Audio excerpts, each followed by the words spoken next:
Banyak organisasi-organisasi misioner itu berasal dari Eropa dan Amerika. Sementara Eropa dan Amerika pada saat itu ketika Pak Natsir diwawancara itu mengalami dekristenisasi yang luar biasa. Penurunan pemeluk Kristen yang luar biasa. Banyak gereja-gereja yang kosong ditinggalkan oleh para pengikutnya. Tetapi anehnya justru denom-denom gereja itu tidak fokus untuk memperbaiki kondisi kekristenan di Eropa dan Amerika, tetapi mereka malah menggelontorkan dana besar-besaran ke Indonesia untuk melakukan kristenisasi di tengah masyarakat.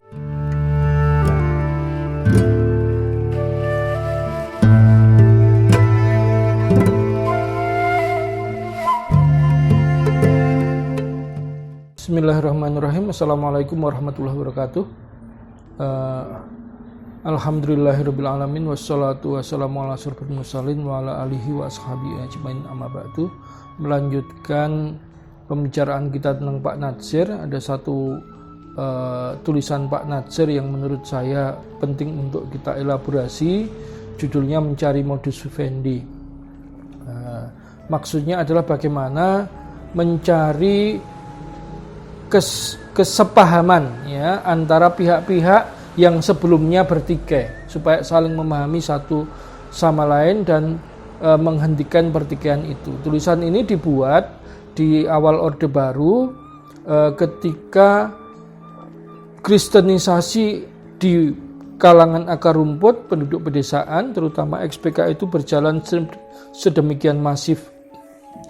Dalam catatan Reclus antara 1960 sampai 1971 itu ada 5 denominasi Protestan yang tumbuh mengalami peningkatan sebesar 220%. Berarti jumlah yang luar biasa banyak.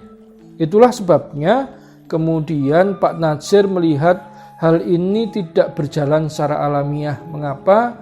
Karena kata Pak Natsir, meskipun mereka itu adalah pendukung PKI, tetapi secara keagamaan bagaimanapun juga orang itu adalah tetap sebagai orang Islam. Dan Pak Natsir memang dikenal sebagai politisi yang berpandangan moderat. Dia seorang demokrat sejati. Di banyak buku diceritakan bagaimana ketika di rapat konstituante antara Pak Natsir dengan Aidit itu bisa berdebat sangat keras, ya. Tetapi ketika jeda selesai sidang, mereka bisa duduk minum kopi bersama. Jadi perbedaan pendapat itu tidak menutup hubungan pribadi yang sifatnya hangat. Pemimpin Partai Katolik Republik Indonesia, I.J. Kasimo, beliau bercerita kalau dia berangkat ke Jakarta, maka rumah yang pertama kali dia tuju adalah rumahnya Pak Natsir. Bahkan ketika Pak Kasimo itu tahu ada seorang tokoh masyumi namanya Pak Prawoto Mangku Sasmito itu belum mempunyai rumah, akhirnya I.J. Kasimo inilah yang memimpin penggalangan dana untuk membelikan rumah Pak Prawoto. Jadi begitu kedewasaan para politisi kita pada saat itu sebenarnya. Nah di Orde Baru banyak denom Protestan karena kekecewaan politik terhadap Islam tadi, banyak orang yang kemudian berkonversi ini ditangkap dengan sukacita oleh denominasi Protestan yang ada dan mereka merasa di atas angin. Sehingga dalam menyebarkan agamanya, mereka tidak menghiraukan kaidah-kaidah dan etika-etika penyebaran agamanya. Bagaimana mereka menjadikan bantuan sosial itu sebagai ujung tombak untuk merayu orang supaya berpindah ke agama Kristen. Dan itu juga bukan berasal dari kemampuan orang Kristen Indonesia sendiri. Pak Rashidi menulis satu risalah kecil hendak dibawa kemana umat ini, beliau menyoroti bahwa gerakan kristenisasi di Indonesia itu didukung oleh aliran dana yang sangat besar dari luar negeri. Jadi dia tidak tumbuh secara alamiah. Nah, makanya ketika diwawancari oleh Reclus, Pak Natsir menyoroti masalah ini. Beliau mengatakan marilah kita mulai dengan prinsip bahwa Islam mengajarkan toleransi beragama. Itu berarti mesti ada koeksistensi antar komunitas beragama. Jadi saling mengakui satu dengan yang lain. Ini adalah satu hal, ya. Bahwa tidak berarti seorang muslim mesti diam saja ketika dia melihat banyak aktivitas-aktivitas misionaris yang bergerak untuk menyebarkan ajaran agama, membujuk orang muslim menjadi Kristen. Di mana sekarang ini itu menjadi permasalahan besar di Indonesia. Kristenisasi di Indonesia ini menurut Pak Natsir adalah sangat aneh. Mengapa? Karena banyak organisasi-organisasi misioner itu berasal dari Eropa dan Amerika. Sementara Eropa dan Amerika pada saat itu ketika Pak Natsir diwawancara itu mengalami dekristenisasi yang luar biasa. Penurunan pemeluk Kristen yang luar biasa. Banyak gereja-gereja yang kosong ditinggalkan oleh para pengikutnya. Tetapi anehnya justru denom-denom gereja itu tidak fokus untuk memperbaiki kondisi kekristenan di Eropa dan Amerika, tetapi mereka malah menggelontorkan dana besar-besaran ke Indonesia untuk melakukan kristenisasi di tengah masyarakat. Ini yang disoroti oleh Pak Natsir. Oleh karena itu Pak Natsir kemudian mengajukan usulan tentang modus vivendi ini, bagaimana antar umat beragama itu harus mampu duduk bersama untuk bersepakat mengenai bagaimana sih etika penyebaran agama itu seharusnya sehingga tidak menimbulkan konflik sosial di masyarakat. Pihak pemerintah sudah memfasilitasi itu dalam pertemuan pada tanggal 30 November 1967. Tetapi pihak Kristen dengan tegas menolak usulan yang diajukan oleh kelompok Islam supaya agama itu tidak disebarkan ke kalangan yang sudah beragama. Ini dicatat oleh Frank Snow, seorang misionaris asal London yang berkarya di Indonesia sejak tahun 1958. Ya, Frank Snow dalam bukunya itu dia memuji sikap gereja-gereja di Indonesia itu yang bersikukuh untuk membela konsep amanat agung pewartaan Bible ke seluruh umat manusia, bahwa yang disebut kebebasan beragama itu berarti bebas untuk berpindah agama dan termasuk bebas untuk menyebarkan agama kepada siapapun. Dan itu pandangan gereja pada saat itu. Nah, akhirnya Pak Natsir kemudian mempertegas itu menjadi 5 poin yang diajukan untuk bagaimana modus vivendi itu seharusnya. Yang pertama, umat Islam Indonesia sudah mengulurkan tangan mengajukan suatu modus vivendi demi kerukunan hidup antar umat beragama. Yang kedua, Presiden Soeharto sudah berkali-kali menganjurkan agar satu golongan agama jangan dijadikan sebagai sasaran dakwah oleh agama lain. Yang ketiga, Menhankam Panglima ABRI telah mengingatkan agar jangan memakai penindasan atau daya tarik ekonomi dan kebudayaan untuk melakukan perpindahan agama. Yang keempat, konferensi bersama misi Kristen dengan dakwah Islam yang berlangsung di Jenewa pada tahun 1976 pun sudah menyadari dan menyarankan agar diakonia atau bantuan sosial yang bertujuan untuk mengkonversi orang itu dihentikan. Yang kelima, prinsip di tingkat atas sudah tercapai hal-hal yang positif. Tinggal sekarang bagaimana mewujudkan prinsip-prinsip itu pada tataran realitas di lapangan. Itu usulan Pak Natsir. Akhirnya itulah yang mendasari kemudian munculnya SKB antara Menteri Dalam Negeri dan Menteri Agama tentang aturan pendirian rumah ibadah. Kenapa? Karena gereja itu bukan hanya seperti masjid untuk tempat beribadah. Gereja itu seperti kantor, ya.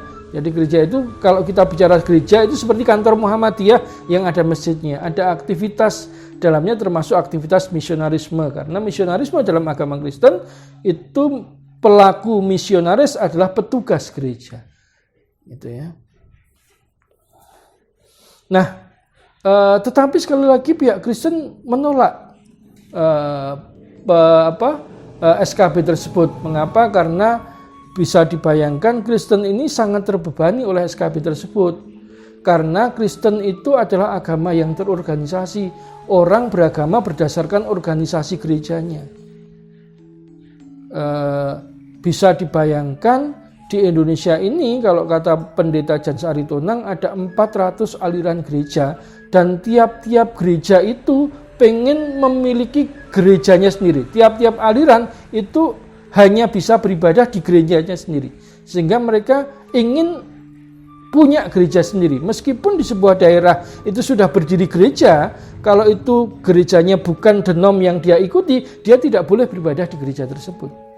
Jadi orang gereja Kristen Jawa, ya ibadahnya di gereja Kristen Jawa. Orang Kristen Advent beribadahnya harus di gereja Kristen Advent. Itu sebabnya kebutuhan gereja Kristen Protestan itu sangat tinggi. Nah, dengan demikian dia sangat terbebani oleh SKB tersebut. Gitu loh. Karena kemudian dia menjadi kesulitan untuk membangun gereja. Nah, oleh karena itu kemudian pada masa Alamsyah Prawira Negara menjadi Menteri Agama lah, hal ini bisa terpecahkan karena kemudian Menteri Agama Alamsyah Ratu Prawira Negara ini mau untuk menerima usulan dari tokoh-tokoh Islam. Yang pertama, poin-poinnya adalah waktu itu Kristen juga mengajukan supaya aliran kepercayaan itu masuk ke dalam GBHN. Nah, dengan tegas, ini tulisan Pihamka, Alamsyah Prawira Negara mengambil keputusan bahwa aliran kepercayaan dan kebatinan tidak bisa dimasukkan ke dalam ranah agama karena dia adalah ranah kebudayaan saja, sehingga dia tidak di bawah Menteri Agama tapi di bawah Menteri Pendidikan dan Kebudayaan. Kemudian karena waktu itu dakwah Islam juga sangat dikekang, akhirnya Menteri Alamsyah Ratu Prawira Negara itu membolehkan supaya dakwah itu bisa dijalankan secara bebas. Tidak perlu izin kepolisian, tetapi cukup bekerja sama dengan jawatan keagamaan yang ada. Di akhir 1978, Alamsyah Prawira Negara mengeluarkan surat keputusan Departemen Agama nomor 70 dan 77. Ya, dalam SK 70 itu dibuat peraturan bahwa umat yang telah memeluk suatu agama tidak boleh lagi dirayu dan dibujuk supaya pindah ke agama lain. Dan dilarang pula untuk membujuk orang memeluk suatu agama dengan memberikan uang, pakaian, dan bantuan sosial yang lainnya. Ini sudah menjadi keputusan pemerintah. Selain itu juga bantuan-bantuan keagamaan yang akan diberikan kepada organisasi-organisasi agama yang di Indonesia itu tidak boleh langsung kepada organisasi tersebut, tetapi harus melalui pintu Departemen Agama, sehingga bisa diverifikasi tujuan pemberian bantuan itu untuk apa. Dan akhirnya nanti puncaknya adalah kemudian ketika pemerintah melarang misionaris asing itu berkarya di Indonesia, menjalankan kegiatan misionarisme di Indonesia dengan alasan karena para rohaniawan Kristen yang berwarga negara Indonesia itu sudah cukup jumlahnya untuk melayani orang Kristen yang ada, sehingga tidak diperlukan lagi misionaris dari negara-negara asing. Jadi akhirnya pada masa Pak Alamsyah Prawira Negara inilah usulan modus vivendi dari Pak Natsir itu mulai terwujud, dan memang kalau kita perhatikan pasca 1980 itu gerakan kristenisasi menjadi turun, frekuensinya, jumlahnya itu menjadi turun. Kemudian relasi antara umat Islam dan Orde Baru itu juga berubah, ya, dari yang pertama tahun 1970 sampai 1980 itu bersifat konfrontatif, menjadi resiprokal kritis. Jadi Orde Baru tidak lagi menganggap kekuatan Islam sebagai lawan politiknya, tetapi kawan untuk berpikir. Bahkan ketika tahun 90-an nanti menjadi sifatnya itu menjadi mendukung kegiatan dakwah yang ada. Jadi itu yang bisa saya sampaikan, bagaimana rintisan perjuangan seorang Natsir untuk melawan kristenisasi dan sampai mengubah relasi hubungan antara negara dengan umat Islam pada masa Orde Baru. Akhirul kalam, billahi taufiq wal hidayah. Assalamualaikum warahmatullahi wabarakatuh.